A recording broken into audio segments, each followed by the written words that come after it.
বিশেষ করে মধ্যপ্রাচ্যে আমাদের যে সমস্ত ভাইরা যাচ্ছেন বা বিভিন্ন দেশে কাজের জন্য যাচ্ছেন, তাদেরকে বলবো, হয় অবিবাহিত অবস্থায় প্রবাস জীবন শেষ করবেন, একসাথে যে বছর থাকা, টাকা পয়সা কামা রোজগারি করে আপনার পুঁজি টুজি সংগ্রহ করে চলে আসবেন, দেশে এসে বিয়ে শাদী করবেন।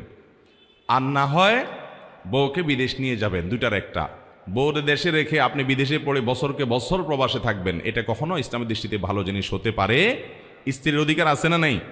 এভাবে দেখা যায় স্ত্রী সে খারাপ পথে চলে যায়, অনেক সময় সে গুনাহের দিকে চলে যায়, চরিত্র নষ্ট হয়ে যায়, ছেলে মেয়েগুলো নষ্ট হয়ে যায়।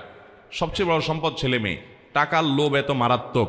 আমি অনেক প্রবাসী ভাইদেরকে দেখেছি এবং বলেছি, ভাই কত বছর আছেন মালয়েশিয়াতে, জাপানে, সৌদি আরবে, যেখানেই গেছি আমি প্রবাসী বাংলাদেশি ভাইদের যা মনে হয়েছে যাকে লং টাইম আছে, বউ কাছে নাই, তাদেরকে জিজ্ঞেস করি, অনেকে বলে 10 বছর, কেউ বলে 15 বছর, কেউ বলে 20 বছর। আমি বললাম, ভাই এই টাকার নেশার কিন্তু কোনো এন্ডিং নেই, এটার কোনো শেষ